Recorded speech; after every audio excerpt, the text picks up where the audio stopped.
Ésaïe, chapitre 14. Car l'Éternel aura pitié de Jacob, il choisira encore Israël, et il les rétablira dans leur pays. Les étrangers se joindront à eux, et ils s'uniront à la maison de Jacob. Les peuples les prendront et les ramèneront à leur demeure, et la maison d'Israël les possédera dans le pays de l'Éternel, comme serviteurs et comme servantes. Ils retiendront captifs ceux qui les avaient fait captifs, et ils domineront sur leurs oppresseurs. Et quand l'Éternel t'aura donné du repos après tes fatigues et tes agitations, et après la dure servitude qui te fut imposée, alors tu prononceras ce chant sur le roi de Babylone, et tu diras, « Et quoi, le tyran n'est plus, l'oppression a cessé ?» L'Éternel a brisé le bâton des méchants, la verge des dominateurs, celui qui dans sa fureur frappait les peuples par des coups sans relâche, celui qui dans sa colère subjuguait les nations et poursuivit sans ménagement. Toute la terre jouit du repos et de la paix.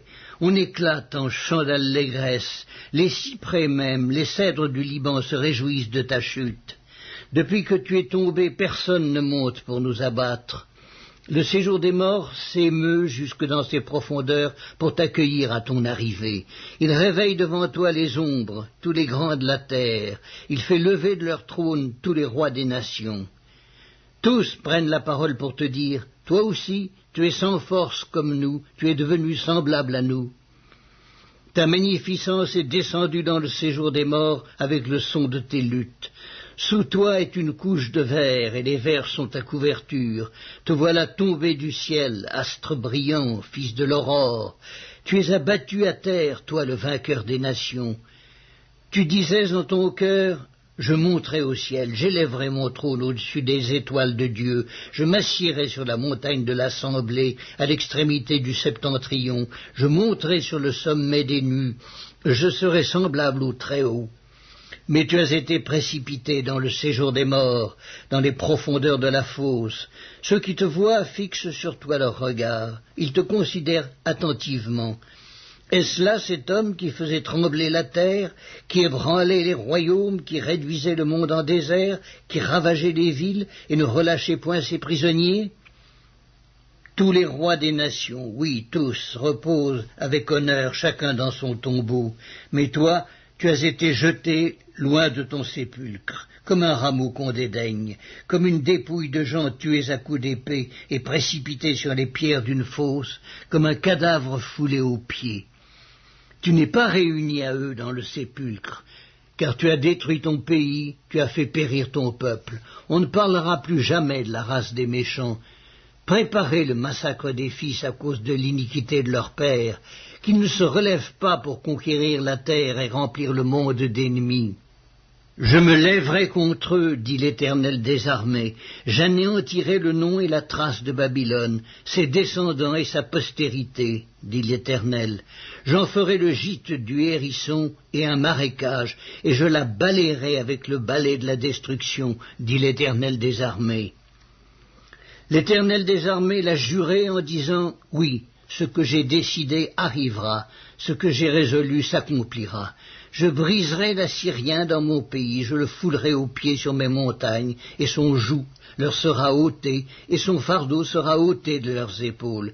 Voilà la résolution prise contre toute la terre, voilà la main étendue sur toutes les nations. L'Éternel des armées a pris cette résolution, qui s'y opposera? Sa main est étendue, qui la détournera? L'année de la mort du roi Akaz, cet oracle fut prononcé. Ne te réjouis pas, pays des Philistins, de ce que la verge qui te frappait est brisée, car de la racine du serpent sortira un basilic, et son fruit sera un dragon volant. Alors les plus pauvres pourront paître, et les malheureux reposer en sécurité. Mais je ferai mourir ta racine par la faim, et ce qui restera de toi sera tué. Porte, gémis, ville, lamente-toi, tremble, pays tout entier des Philistins, car du nord vient une fumée et les rangs de l'ennemi sont serrés. Et que répondra-t-on aux envoyés du peuple? Que l'Éternel a fondé Sion et que les malheureux de son peuple y trouvent un refuge. Ésaïe, chapitre 15. La nuit même où elle est ravagée, Ar Moab est détruite. La nuit même où elle est ravagée, Kir Moab est détruite. On monte au temple et à Dibon sur les hauts lieux pour pleurer. Moab est en lamentation sur Nebo et sur Médéba. Toutes les têtes sont rasées, toutes les barbes sont coupées. Dans les rues, ils sont couverts de sacs. Sur les toits et dans les places, tout gémit et fond en larmes. Hesbon et Éléalé poussent des cris. On entend leur voix jusqu'à Jahatz. Même les guerriers de Moab se lamentent. Ils ont l'effroi dans l'âme. Mon cœur gémit sur Moab, dont les fugitifs se sauvent, jusqu'à Tsoar, jusqu'à Eglat, chez Lishija, car ils font en pleurant la montée de Lushit, et ils jettent des cris de détresse sur le chemin de Coronaïm, car les eaux de Nimrim sont ravagées, l'herbe est desséchée, le gazon est détruit, la verdure a disparu. C'est pourquoi ils ramassent ce qui leur reste et ils transportent leurs biens au-delà du torrent des Saules, car les cris environnent les frontières de Moab. Ces lamentations retentissent jusqu'à Eglaïm, ces lamentations retentissent jusqu'à Be'er Elim.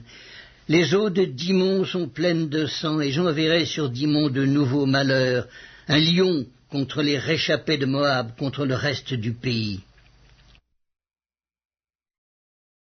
Ésaïe Chapitre 16.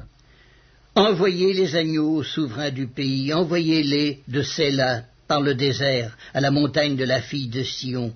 Tel un oiseau fugitif, telle une nichée effarouchée, telles seront les filles de Moab au passage de l'Arnon. Donne conseil, fais justice, couvre-nous en plein midi de ton ombre comme de la nuit, cache ceux que l'on poursuit, ne trahis pas le fugitif. Laisse séjourner chez toi les exilés de Moab, sois pour eux un refuge contre le dévastateur, car l'oppression cessera, la dévastation finira, celui qui foule le pays disparaîtra.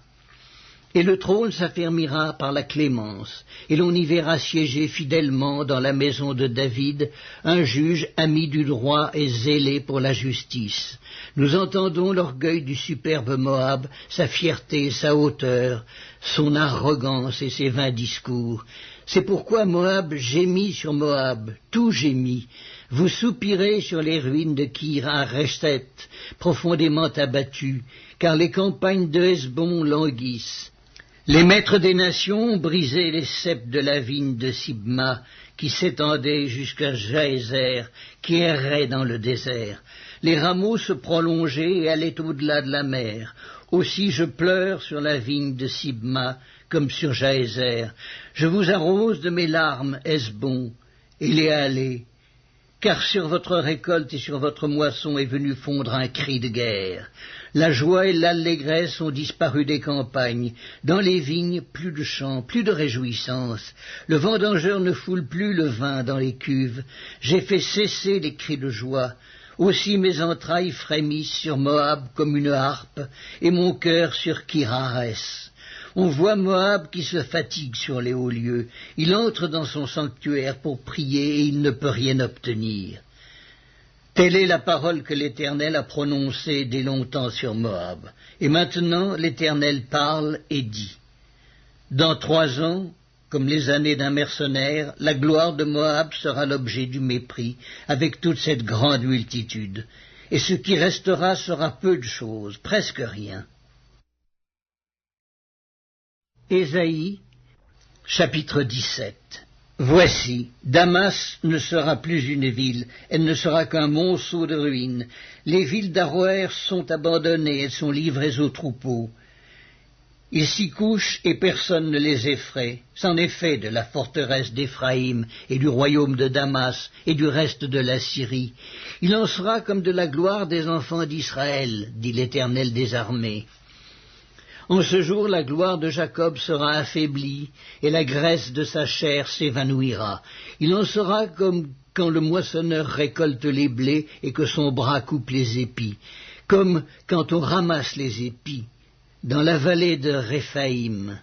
Il en restera un grappillage comme quand on secoue l'olivier, 2, 3 olives au haut de la cime, 4, 5 dans ses branches à fruits, dit l'Éternel, le Dieu d'Israël.